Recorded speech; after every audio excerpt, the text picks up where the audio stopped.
یہ اوراد اور وظائف یہ جمع ہے ورد اور وظیفے کی. صحیح.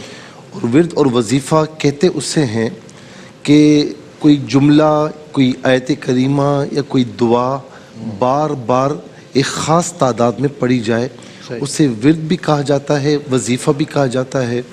جمع کی طرف آ جائیں تو اوراد اور وظائف کہا جاتا ہے. اچھا، اب رہی یہ بات کہ یہ کیا اس کا تصور، اس کا معمول بنانا غیر اسلامی ہے یا یہ اسلامی ہے؟ غیر اسلامی کس اعتبار سے کوئی کہہ سکتا ہے؟ آج کل ایسی مخلوق ایک نکلی ہوئی ہے کہ جی یہ اوراد، یہ وظائف، ان کا اسلام سے کوئی تعلق نہیں ہے، یہ کسی نے بھی نہیں کیا ہے.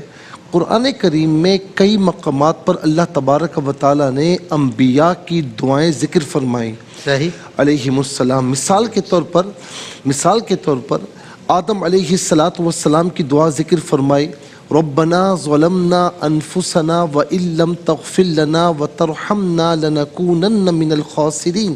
یہ 8ویں پارے میں مذکور ہے. اور خاص طور پر پھر اس کے بعد نوح علیہ السلام کی دعا یہ بھی ذکر فرمائی، ربی لا تذر علی الارض من الکافرین دیارا. جب دشمنوں سے بہت تنگ آ گئے تو یہ اللہ تعالیٰ کی بارگاہ میں دعا کی نا کہ میرے رب تو زمین پر کسی کافر کو نہ چھوڑنا، کسی کافر کو اب زمین پر نہ چھوڑنا، ان سے بدلہ لے.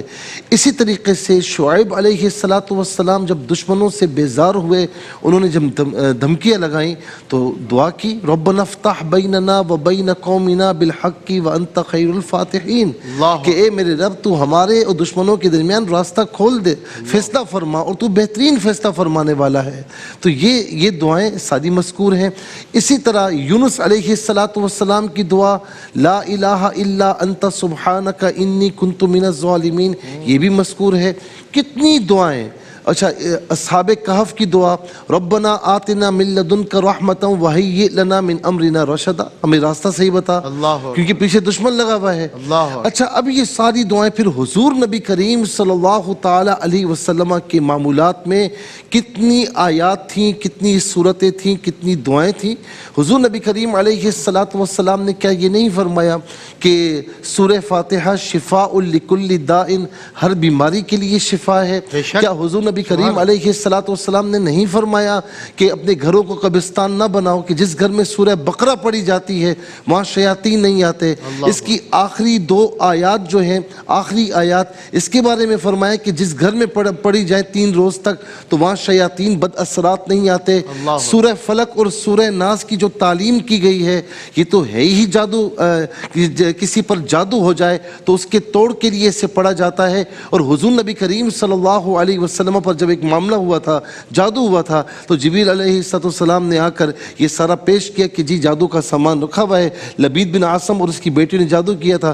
پھر مولا علی المرتضی رضی اللہ تعالیٰ عنہ کنویں کے اندر سے یہ سارا سامان لے کر آئے تھے اور یہ 2 صورتیں پڑھی تھیں. کہنے کا مقصد یہ ہے کہ یہ سب اسلامی ہے، لیکن بعض اوقات اسلاف کے معمولات میں ہوتا ہے کہ جی اتنی تعداد پڑھی جائے، یہ ہے وہ ہے، یہ تو صحیح ہے. لیکن جب سے یہ جعلی لوگوں کے ہاتھوں میں آ گیا ہے، جاہلوں کہ یہ ہوگا تو ایسا ہوگا، یہ ہوگا تو ایسا ہوگا، ورنہ کام نہیں ہوگا، گویا کہ اللہ تعالیٰ انتظار میں ہے کہ اتنی تعداد میں پڑھے گا تو کام کروں گا، اس سے کم تعداد میں پڑھے گا تو کام نہیں کروں گا. یہ خامخواہ کی بات ہے. وہ ایک علیحدہ بات ہے کہ اسلاف کا معمول ہے، اس کے مطابق پڑھنا چاہیے. لیکن جب سے جعلی عاملین کے ہاتھوں میں یہ معاملہ آیا ہے کہ لوگوں کو بجائے اللہ تعالیٰ کے قریب کرنے سے وہ اپنے قریب کرتے ہیں، دوسرا راستہ بتاتے ہیں، تو یہ بالکل صحیح نہیں، اس کو ہم کنڈیم کرتے ہیں.